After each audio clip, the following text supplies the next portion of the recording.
Welcome back, guys. Today we're going to talk about how to lay out a residential development, how to orient it to the property line or the topography. In many cases, with a flat site, we would align the orientation of the site to the longest property line. But when the topography changes, we're going to have some sort of a transition between the property line and the development to either grade up or grade down. And today in this episode, we're going to go over some techniques to figure out what that transition needs to be, that you need to preserve, the area that you need to preserve for grading, and then how to orient the site to be most efficient and use the law of the smallest wasted triangle. So let's learn. Thanks.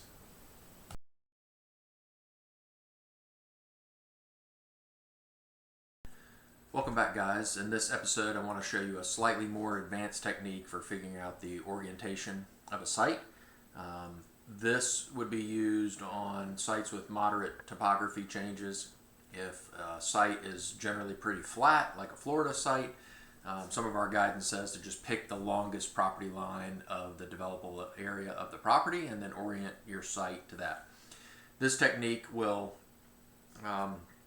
help us select the developable area of the site, figure out its orientation, and in the process we're going to also figure out the approximate pad elevation for the site.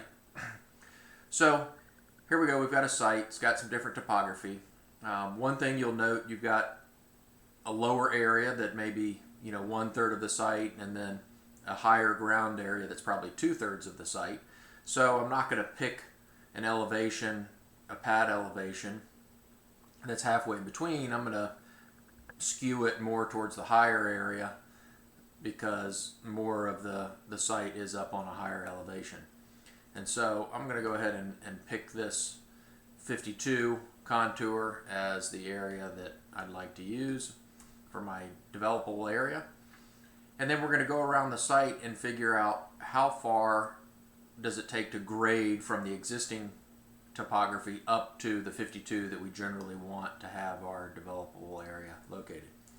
So it's probably a good idea to stay maybe 5 feet away from the property line so that there's enough room to put in silt fences and maintain that and then have a slope. And so I'm going to simply go around these contour lines around this area and draw circles to give me a guideline for how long it takes to grade from this point up to the 52. Now I also know that I'm going to put my pond over in this corner. I've pre-selected that. This pond, you can see that this is generally a low area of the site that ties in. That's one of the lowest areas, but it's also a big gap here. So I could put the pond here and it doesn't require much grading to put the pond in there. So as we go around the site, this is a 62. I've decided that I want this to be a 52. So we have 10 feet vertically from this point. 10 feet vertically at a 2-to-1 is 20 feet horizontally. And so I can also just copy this circle and put it in a few places where that 62 crosses. And there's one also there. And then we'll go down to the 52. Well, the 52 is what we want it to be, so there is no circle. We can basically grade right up to that point. Then the 42, again, that is 10 feet vertically away from the 52. So I'm going to drop another 20-foot diameter circle. And we have another one over here. And another one. I can't grade all up to the property line. I need to grade up to this undisturbed buffer. So I'll pick a point right there. And then we also have one right there. Actually, I should have put this on the 42, not on. Should have been there. And there on the 42. Okay, now we'll go down to the 32. And the 32 is 20 feet away vertically from the 52. And so 20 feet vertically is 40 feet horizontally. Here is also a 32.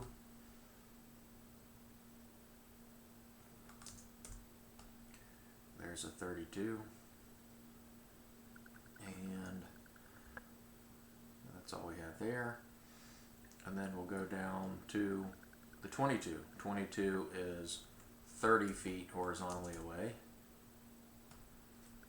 So that's going to be 30 feet vertically.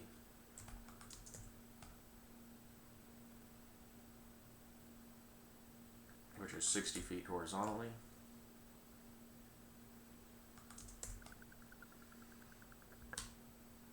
And we're starting to see a pattern here. Let's do one right in this gap. Well, if I could grade down to this 18, the 52 from 18 is 34 feet away. 34 times 2 is 68. So I'll do a 68.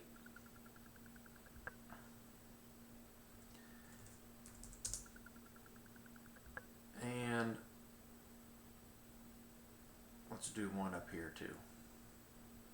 From the 70 to get down to 52 is 18, times 2 is 36. So now I can just draw a polyline kind of along this area.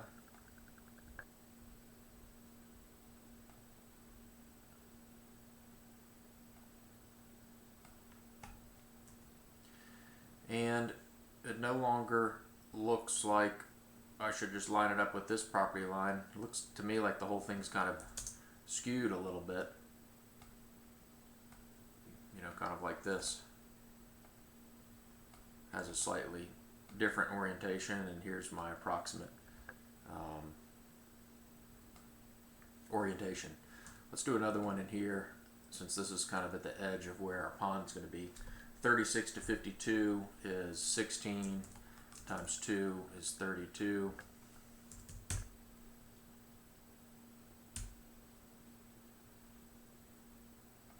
Which doesn't change a whole lot. This might come out a little bit more like that. So now, to me, it looks like we have, instead of drawing it orthogonally this way, we're going to draw our site kind of orthogonally in this direction. And I've already done that, and I'll show you how it lays out. Move this back down.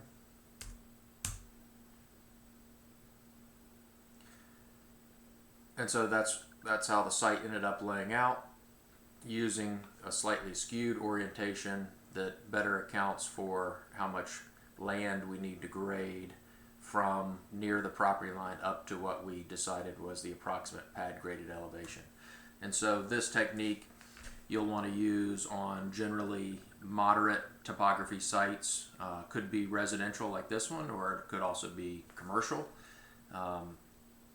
Two other techniques would be generally the flat Florida type site where you just line it up against the longest property line, and then very steep topography, which might be more residential, where you're kind of centering the development corridor of the road and the houses kind of along towards the center of the ridges, and then staying away from the valleys or where the streams might be. Thanks so much.